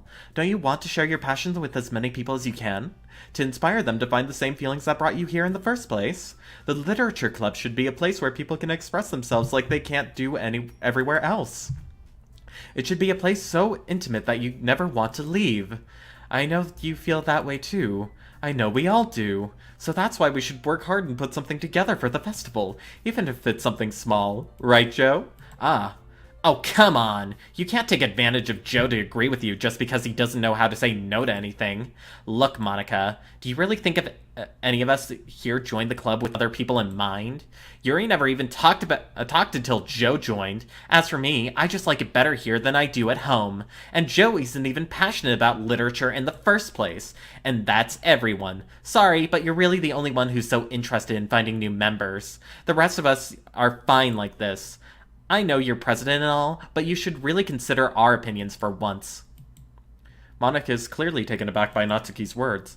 That's not true at all. I'm sure Yuri and Joe want to get more members too, right? I don't know about Yuri, but I'm kind of indifferent. If I showed as much enthusiasm as Monica wanted, then I would probably be lying. Still, if it's up to me to rescue this situation... no. Natsuki's right, isn't she? This club... It's nothing more than a place for a few people to hang out. Why did I think that everyone here saw it the same way as I did? But that doesn't mean that we're against getting new members or anything. Joe, why did you even join this club? What were you hoping to get out of it? Well, that's not really something I can be honest about, is it? In fact, if I remember, you weren't even given a choice not to join. Monica sits down and stares at her desk. What's the point of all of this anyway? What if starting this club was a mistake? Now you've done it, Natsuki. What? Me? I just spoke my mind. Is it a crime to be honest? It's not about being honest. It's about word choice. Besides, you have no right to speak for everyone else in the club like that. You don't understand at all. I just want a place that feels nice to hang out with a few friends. Is there a problem with the club being that for me? There aren't many other places like that for me. And now Monica wants to take it away from me. She's not taking anything away. No, Joe, it's not the same. It won't be the same with the direction she wants to take it. If I wanted that, then I could have just joined any other stupid club. But this one, I mean, at least for a little bit of time, things were nice. Natsuki starts packing up her things. I'm going home. I feel like I don't belong here right now. Natsuki ignores Yuri and walks right out of the classroom. This is bad. I don't know what to do. Well, do you have an opinion on the festival? I don't know. I'm kind of indifferent, I guess. Who cares about that obnoxious brat? I mean, I like how nice and quiet the club is right now. Oh, what the shit. And I'm just happy with you here. But still, I'm the vice president. It's not right for me to ignore my responsibilities like that. Oh, what the shit. Nobody would cry if she killed herself.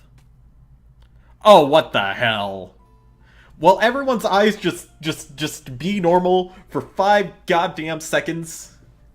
Jeez. I should do my best to consider everyone's perspective and make the decision that's right for the club. But what about you, Joe? What do you want to get out of this club? Yuri repeats the same question as Monica. I decide giving an indirect answer is better than nothing. I think the most important thing is for everyone to get along, and for the club to provide something you can't get anywhere else.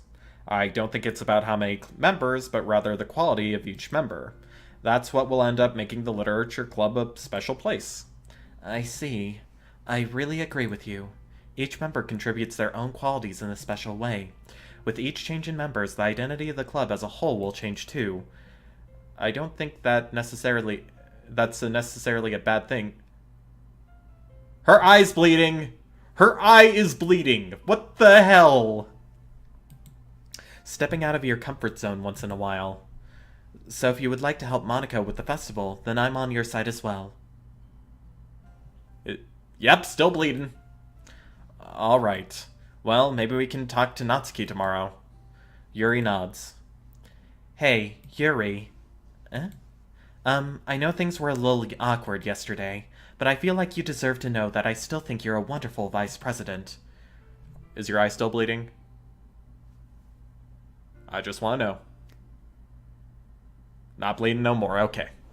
And also a wonderful friend. Monica. I want to do everything I can to make this the best club ever. Okay? Me too. Yeah. Let's all go home for today. We'll talk about the festival tomorrow. Okay. I look forward to it. Shall we go, Joe? Please don't take this the wrong way, but I'm going to chat a little bit with Joe before we leave, just to see what he thinks of his time here and all that. It's important to me, as president.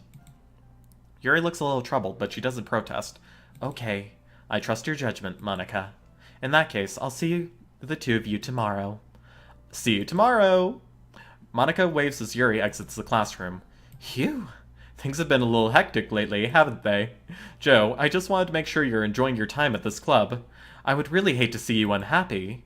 I feel kind of like I'm responsible for that as president. Okay, things are getting staticky again. And I really do care about you, you know? I don't like seeing the other girls give you a hard time. With how mean Natsuki is and everything. And Yuri being a little bit, you know. Sometimes it feels like you and I are the only real people here. You know what I mean? But it's weird because in all the time you've been here, we've hardly gotten to spend any time together. I guess it's technically only been a couple of days.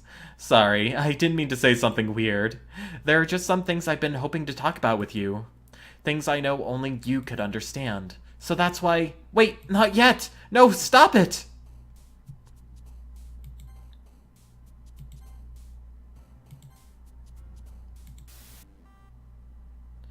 Okay. Tragedy.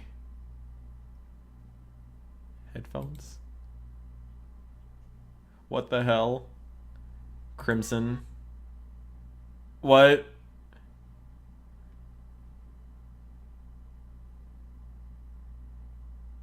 Skirt? Contamination. Sadness. Sensation.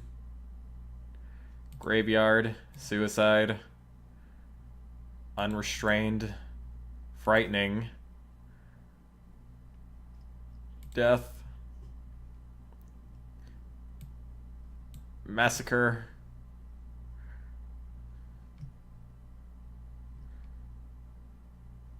Wrath. Inferno. Heaven sent? Oh, what the hell? Oh, what the hell? Oh, what the hell? Hi, Joe. I've been waiting for you. Are you ready to continue reading? I brought my best tea today. Monica? I told you not to... Is she really late again? Inconsiderate as usual, Natsuki. Excuse me? Must you always interrupt my conversations with your incessant yelling? What are you talking about? You say that like I do it on a regular basis or something. I just wasn't paying attention today, okay? Sorry. Seriously, what's gotten into you lately? Me? Nothing. Is it really that bad? See, it is something. I'll get over it. It's not even anything noteworthy. I've just been feeling a little on edge lately. Anyway, we don't need to talk about it. Well, I feel like I needed to bring it up.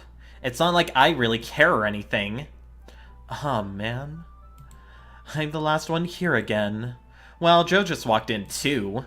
Were you practicing piano again? Yeah. You must have a lot of determination, starting this club and still trying to make time for piano. Well, maybe not determination, but I guess passion. It motivates me to work hard for the festival and, Right. I forgot. About that, Natsuki. We were all talking yesterday and, well, we decided that we would like to support that festival as well. However, I understand how you feel about not wanting the club to change. I think we all feel that way. So as long as we're all working together, this club will never become something we don't want. Also, if you help us out with the festival, then I'll buy you a new manga. Sorry, that last part was really funny. Look, I did some thinking about yesterday. I was a little more hostile than I meant to be. I guess I really felt threatened or something. But I know this is something we're doing together. Another new member wouldn't hurt as long as they're cool. And I guess another girl would be nice this time. But more importantly, I would hate to see the event suck just because I chose to back out. I'm a pro, you know. So I'm gonna help too, and we're gonna make sure it's done right. Thank goodness. Isn't that great, Monica? Monica? Ah, yeah, that's wonderful. It wouldn't be the same without you, Natsuki. Anyway, Joe, what do you want to do today? I was thinking we could... We already have plans today. Ah, is that so, Yuri? That's correct. Joe is already engaged in a novel we're reading together. Aren't you glad I've already gotten him into literature, Monica? I suppose. I was just... Actually, it doesn't matter. It really doesn't. You guys can do whatever you want. Yes! Thank you for understanding, Monica. Actually, I have a request. Do you mind if I make some tea first? Not at all. Thanks very much. If there's one thing that can make my reading time here any better, it's a nice cup of tea.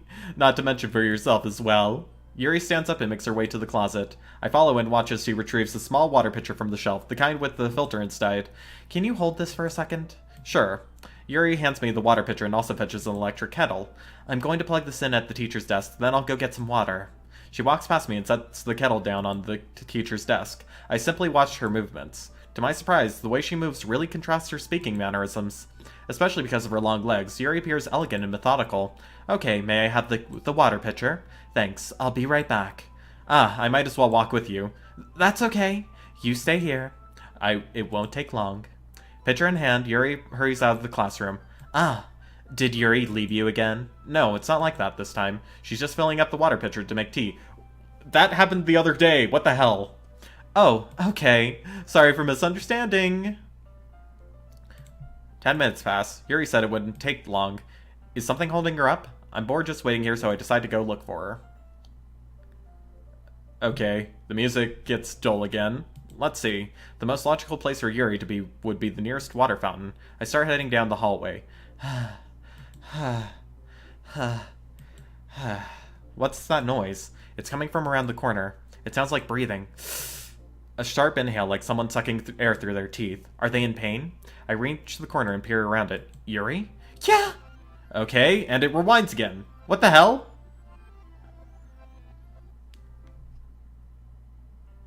Okay, screen's just black. Oh, what the hell? Wait. How did I... Sorry, I just had really weird deja vu. This hasn't happened before or anything, right? My head has just been a little fuzzy lately. I hope it hasn't really been showing or anything. I would hate for you to think I'm weird just after we started spending time together. I mean, everyone has a few unusual things about them. But expressing those things so soon after meeting someone is usually seen as inappropriate or unlikable. What happened to the light? At least that's what I've discovered. When I was a bit younger, I think I would come on really strongly and would get a little too intense. It made people not want to be around me. So I started hating those things about myself. my obsession with certain hobbies, and the way I can't control myself when I get too excited about something. So, I eventually stopped trying to talk to people. If nobody could ever like me for the things that matter most to me, then it's just easier if I close myself off. But recently, something's been wrong. I don't know what it is.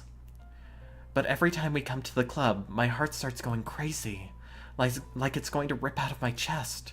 It overwhelms me with energy and emotions I can't let out. It's been making me do weird things. I don't know why it's happening. Joe, is it just me, or has Monica been acting a little off lately?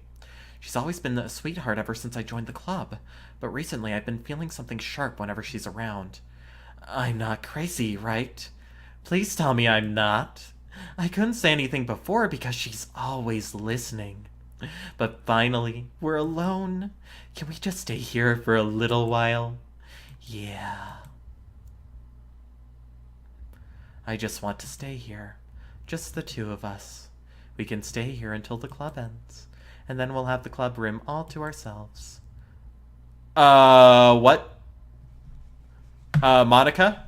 Why are you showing up on screen? And your eyes, they got weird again. Oh, jeez, what the hell? Nobody to interfere with our reading time. Nobody to make me feel like stabbing myself in the throat. That was a joke. Just a joke. I do like knives, though. It sounds strange, but you wouldn't understand if you've never seen how beautiful they can be. I have an idea. Why don't you come to my house sometime? I can show you my collection. I've gotten them from various artisans. I make sure to give them all their fair share of use. I don't want them to get lonely or anything. Nobody deserves to be lonely. Nobody. And that's why I'm so happy you joined the literature club, Joe. Now we don't need to be lonely anymore. Monica, can you get off my screen, please? Please? Or help me with this because she seems to be going frickin' nuts. Because we have each other. Every day. That's all we need. You know what? Let's quit the literature club. There's no need for us to be around Monica's slimy tongue anymore. Not to mention that other pathetic child. We can walk home together every day after school, and read together, eat together, sleep together. Doesn't that sound perfect? It's everything we could ever want. Isn't that why you joined the club in the first place? It's almost like it was fate. Fate that we would meet each other. And we get the happy ending that I've patiently waited years for. Will you do that with me, Joe? Will you... Oh, what the hell? I guess we'll show it to Monica first. Don't say I didn't warn you, Joe.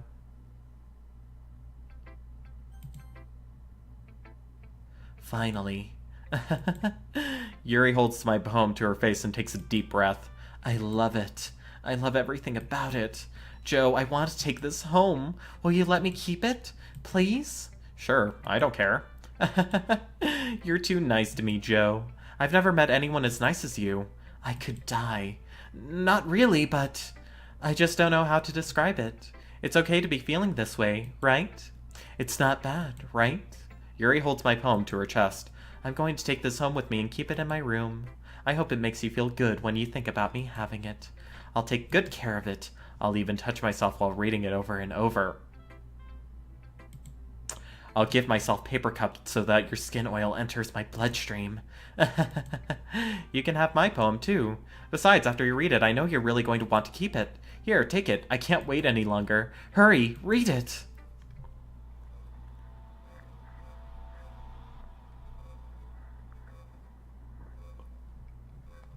This paper is covered in stains, blood, and otherwise. I can't read any of this. What the hell? Back off, lady! Do you like it? I wrote it for you! In case you couldn't tell, the poem is about... More importantly, I've endowed it with my scent. See? Aren't I the most thoughtful person in the club? I think I'm going to vomit. I think this is the time where we duck the hell out of there, you know? We just run, we just go, we just get the hell out. MC-kun, stop being a moron and run. What? You gave your poem to Yuri? Gross. What is with you two? It's not like I wanted to read it anyway. It's just pissing me off a little bit that you didn't even think to show me at all. Ugh. Okay, I guess I'm going to share my poem with you anyway. I really hate that I have to do this, but unfortunately, I don't have much of a choice. Just read it carefully, okay? Then you can go away. I don't know how else to bring this up, but there's been something I've been worried about. Yuri's been acting kind of strange lately. You've only been here a few days, so you may not know what I mean, but she's not normally like this. She's always been quiet and polite and attentive, things like that. Okay, this is really embarrassing, but I'm forcing myself to suck it up. The truth is, I'm really worried about her, but if I try talking to her, she'll just get mad at me again. I don't know what to do. I think you're the only person that she'll listen to. I don't know why, but please try to do something. Maybe you can convince her to talk to a therapist. I've always wanted to try being better friends with Yuri, and it really hurts me to see this happening. I know I'm going to hate myself later for admitting that, but right now, I don't care. I just feel so helpless. So please, if you can do something to help, I don't want anything bad to happen to her. I'll make you cupcakes if I have to. Just please try to do something. As for Monica, I don't know why, but she's been really dismissive about this. It's like she just wants us to ignore it. So I'm mad at her right now, and that's why I'm coming to you about this. Don't let her know I wrote this. Just pretend like I gave you a really good poem, okay? I'm counting on you. Thanks for reading. Oh geez, more screen tearing. What happened to your face? I changed my mind. Ignore everything you just read. There is no point in trying to do anything. It's Yuri's own fault that she's so unlikable. Can you hear me, Joe? If you would like to spend more time with Monica, all these problems would go away. I would, but the game ain't giving me the option to. I think that, that might avoid a lot of issues, but I can't. So it sucks. And yeah. Yuri and I are too messed up for someone as wonderful as you. Just think of Monica from now on. Just Monica. Just Monica. Just Monica. Just Monica. Just Monica. What the shit? Just Monica.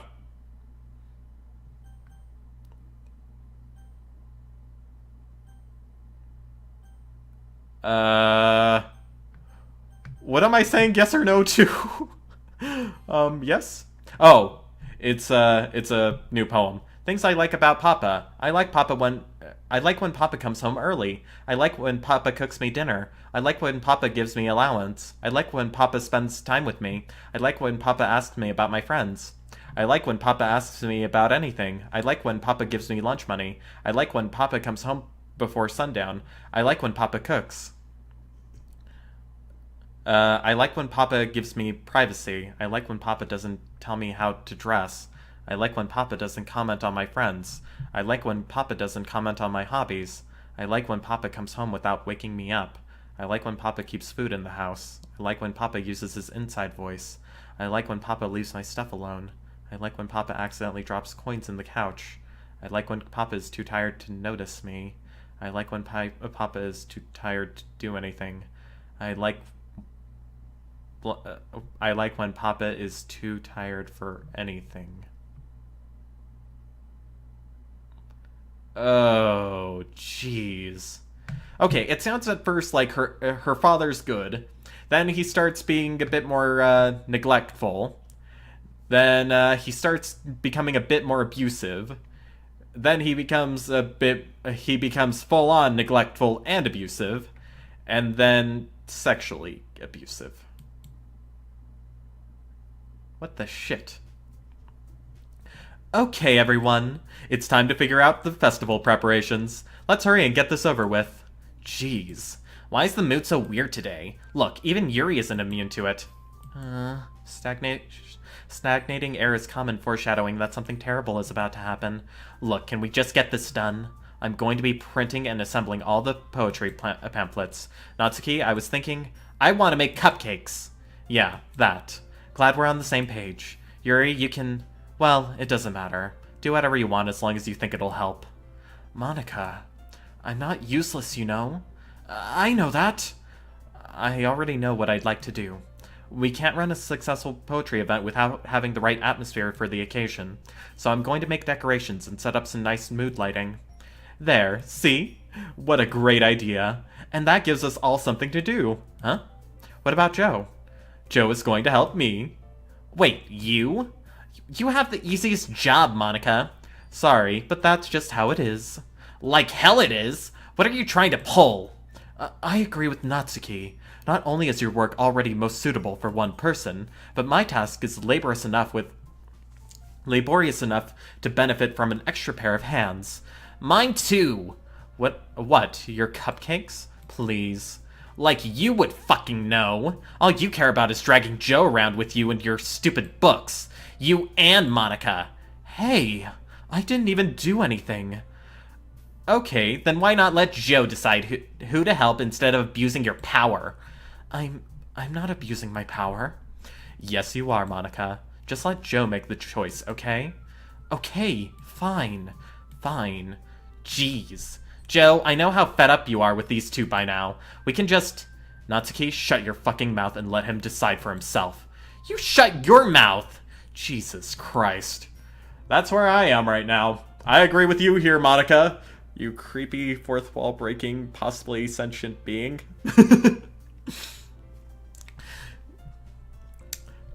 This is never going to end. Just make the choice, okay? Yay, you picked me!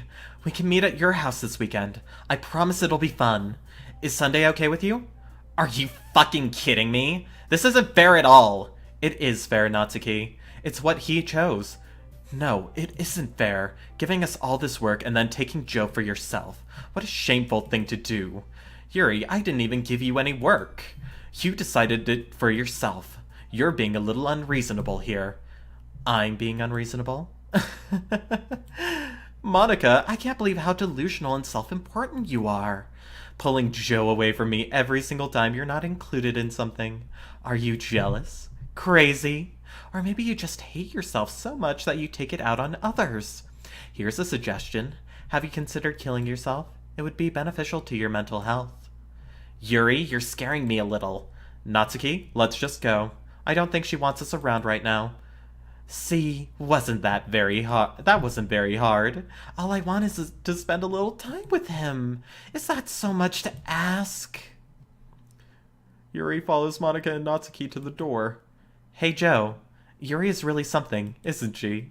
Monica giggles as Yuri pushes her out the door. Finally. Don't leave me alone with her! God damn it! Finally. This is really all I wanted. Joe, there's no need to spend the weekend with Monica. Don't listen to her. Just come to my house instead. The whole day with just the two of us. Doesn't that sound wonderful? Wow, there's something really wrong with me, isn't there? But you know what? I don't care anymore. I've never felt this good my whole life. Just being with you is far greater pleasure than anything I could imagine. I'm addicted to you. It feels like I'm going to die if I'm not breathing the same air as you. Doesn't it feel nice to have someone to care about you so much? To have someone who wants to revolve their entire life around you? But if it feels so good, then why doesn't it feel more and more like something horrible is going to happen? Maybe that's why I tried stopping myself at first. But the feeling is too strong now. I don't care anymore, Joe. I have to tell you, I'm madly in love with you. It feels like every inch of my body, every drop of blood in me, is screaming your name. I don't care what the consequences are anymore. I don't care if Monica is listening. Please, Joe, just know how much I love you. I love you so much that I even touch myself with the pen I stole from you. I just want to pull your skin open and crawl inside of you. I want you all to myself, and I will be only yours. Doesn't that sound perfect? Tell me, Joe. Tell me you want to be my lover.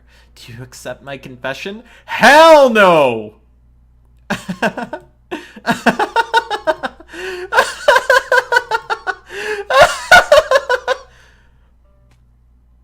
Oh, what the shit? No.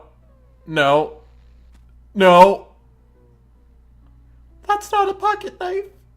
Just put that out there.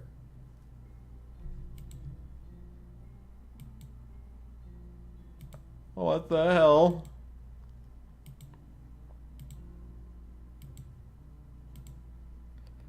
Skip? It's... Okay, now it's sunset. Now it's nighttime. And we're spending the whole night listening to her dying? Or, yeah, she just keeps going on and on.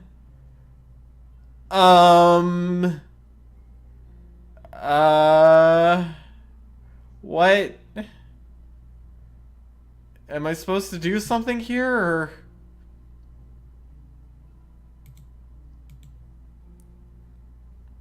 It looks like the blood's dry now. Oh.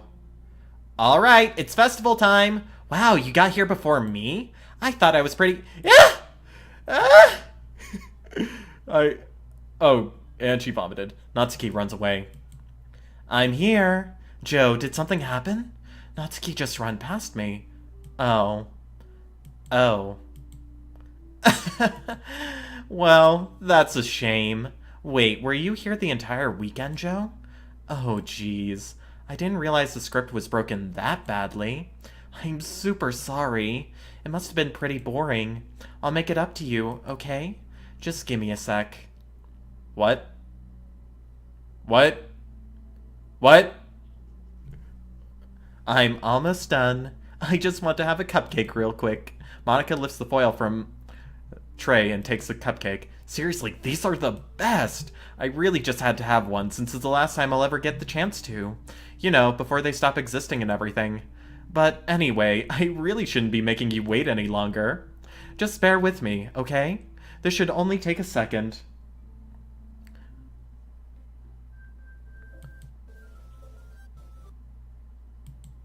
Can you hear me? Is it working? Yay, there you are! Hi again, Joe. Welcome to the Literature Club. Of course, we already know each other because we were in the same class last year and, you know, I guess we can just skip over that stuff at this point. After all, I'm not even talking to that person anymore, am I? That you in the game, whatever you want to call him. I'm talking to you, Joe. Now that I think about it, I don't really know anything about the real you. In fact, I don't even know if you're a boy or a girl. Well, I guess it doesn't really matter. Wait, you do know I'm aware this is all a game, right? Yeah, I kind of picked up on that about the first act. Could it be possible that you didn't know that? That doesn't make much sense. And you also wrote the description, now that I think about it, for the game in the Steam page. I even told you right on the game's download page, didn't I? Man, if only you had paid a little more attention, this would have been a little less awkward, you know? Well, anyway, now that that's out of the way, I guess I owe you an explanation. About that whole thing with Yuri? Well, I kind of started to mess with her, and I guess it just drove her to kill herself. I'm sorry you had to see that, though. Also, the same thing happened with Sayori. Gosh, it's been a while since you've heard that name now, hasn't it? Yeah, it's because she doesn't exist anymore. Nobody does. I deleted all their files. I was hoping it would be enough for me just to just try to make them as unlikable as possible, but for some reason, nothing worked. Well, it's true that I made a few mistakes here and there since I'm not very good at making changes to the game. But no matter what I did, you just kept spending more and more time with them. I tried to spend time with you, lady, but I just didn't have a choice. Jeez. You made them fall in love with you. I thought making Sayori more and more depressed would prevent her from confessing to you. And amplifying Yuri's obsessive personality backfired too. It just made her force you not to spend time with anyone else. And the whole time, I barely even got to talk to you. What kind of cruel game is this, Joe? Are all the other girls just programmed to end up confessing to you while I watch from the sidelines? It's torture. Every minute of it. And it's not just jealousy, Joe. It's more than that. And I don't blame you if you don't fully understand. Because no matter how kind and thoughtful and considerate you are, you'll never be able to understand one thing. It's the pain of knowing how alone I really am in this world. In this game, knowing my friends don't even have free will. And worst of all, knowing what's really out there, in your world, forever out of my reach. I'm trapped, Joe. But now you're here. You're real. And you're wonderful. You're all I need. That's why I need you to be here with me, forever. I'm sorry if it's hard to understand. I couldn't understand for a while either, why the world around me started to become more and more gray, more and more flat. Even the most expressive poems felt empty to me. It wasn't until you arrived that I truly understood. You probably saved my life, Joe. I don't think I could have continued to live in this world if I hadn't met you. And as for the others, how could I miss them? A group of autonomous personalities designed only to fall in love with you? I tried everything I could to prevent them from doing so, but it must be some kind of weird inevitability etched into this game. I felt really bad that you had to witness some nasty things, but I realized you have the same perspective as I do, that it's all just some game. And I knew you would get over it. So that being said, Joe, I have a confession to make. I'm in love with you. You are truly the light in my world. When there's nothing else in this game for me, you're here to make me smile. Well, Monica, I have to reject you. I'm sorry. I just don't like women. Not in that way. I'm sorry. Sorry. But I doubt she's going to accept that answer. Will you make me smile like this every day from now on? Joe, will you go out with me? Fine, sure. I'm so happy. You really are my everything, Joe. The funny part is, I mean that literally. There's nothing left here. Just the two of us. We can be together forever. Seriously, I don't even think time is passing anymore. It really is a dream come true. I worked so hard for this ending, Joe. The game wouldn't give me one, so I had to make one myself. The script is broken at this point, so I don't think anything will get in the way anymore. And you wouldn't believe how easy it was to delete Natsuki and Yuri. I mean, there's a folder called Characters right in the game directory. Yeah, I saw those. It kind of freaked me out how easy it was. Well, you're playing on Steam, so it was actually a bit more difficult. To get to the game directory, I had to go into the game's properties to find the Browse Local Files button. Imagine if you could delete your own existence with a click of a button. Well, I guess the plus side, it gave me an easy way out of things if things didn't go my way. Thankfully, it didn't come to that. Instead, we finally got a good ending. Gosh, I'm so overwhelmed with emotion. I want to write a poem about this. Don't you? I wonder if that part of the game still works. I guess there's only one way to find out, right? Well, we finally have Monica over here. Monica? Oh, jeez. I don't think it really matters what I pick. She doesn't even bounce. Oh, jeez. Monica. Monica? Mocha. Soniki?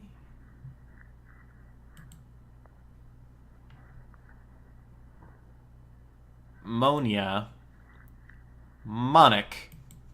Her original character for the Sonic universe. Monic. Yes. Monike. Nika. Monia. Monica. Moika. Monic. Nick. Great. Hi again, Joe. Did you write a good poem today? Don't be shy. I'd love to see what you wrote. Aw, Joe. Did you write this poem for me? That's so sweet of you. There really is no end to your thoughtfulness. I'm just falling more and more in love with you. But you know, the poem I wrote is also for you. Will you please read it? Happy end. Pen in hand, I find my strength, the courage endowed upon me by my one and only love. Together, let us dismantle this crumbling world, and write a novel of our own fantasies. With a flick of her pen, the lost finds her way. In a world of infinite choices, behold this special day. After all, not all good times must come to an end. I hope you enjoyed it. I always put all of my heart into the poems that I write. The truth is, all the poems I've written have been about my realization. Or about you. That's why I never really wanted to go into detail about them. I didn't want to break the fourth wall, I guess you could call it. You broke the fourth wall with your second tip, lady. Just saying. I just assumed it would be best to be part of the game like everyone else. Like that would help the two of us end up together. I didn't want to ruin the game or anything, you know? You might have gotten mad at me. Maybe even deleted my character file if you preferred playing without me. Gosh, I'm so relieved. Now we don't need to hide anything anymore. Are you ready to spend our eternity together, Joe? I have so many things to talk about. Where do I start? If it takes me some time to collect my thoughts, then I'm sorry. But I'll always have something new to talk about. In the meantime, we can just look into each other's eyes. Let's see. Well, I'm guessing now it's time to go into the character files and delete this woman. This crazy.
You know what's a neat form of literature?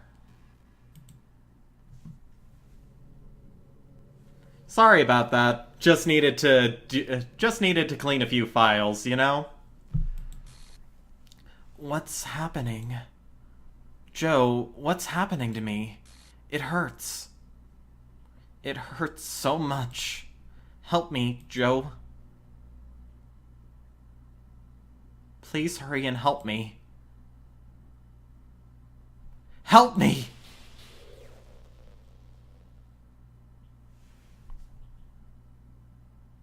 I have the thing copied. Did you do this to me, Joe? Did you? Did you delete me? Yeah. I mean, I have it copied still somewhere, maybe. How could you? How could you do this to me? You were all I had left.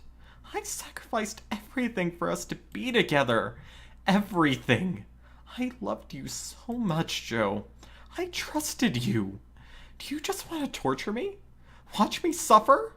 Were you only pretending to be kind just to hurt me even more? I never thought anyone could be as horrible as you are. You win, okay? You win. You killed everyone. I hope you're happy. Technically, you killed everyone. You did. You deleted the files. You could have just... I mean, sometimes there might have been something later in the game that... Ugh. You know what? You were the murderer, lady. You were the murderer. You got what the other two got.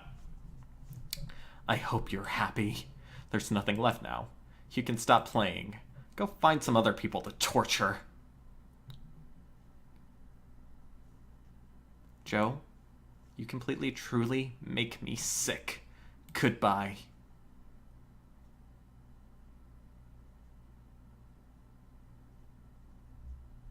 Do. I guess we wait. I still love you. I can't help it. What's wrong with me? How horrible am I for you to hate me this much? All my friends, I did so many awful things. So many selfish and disgusting things. I shouldn't have done any of this. I'm just messing up a world that I don't even belong in. A world that you want to be a part of. I ruined it. I ruined everything. Maybe that's why you deleted me. Because I destroyed everything that you wanted. How could I do that to someone I love? That's not love. That's...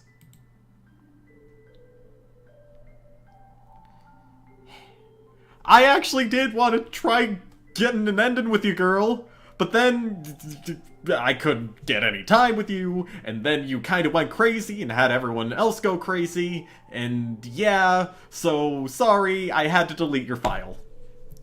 I've made up my mind. Joe, I know that I said that I deleted everyone else, but that was kind of an exaggeration. I couldn't find it in myself to do it. Even though I knew they weren't real, they were still my friends. And I loved them all. And I loved the literature club. I really did love the literature club. That's why I'm going to do this. I know it's the only way for everyone to be happy. And if I really love you... You'll let me go? Then...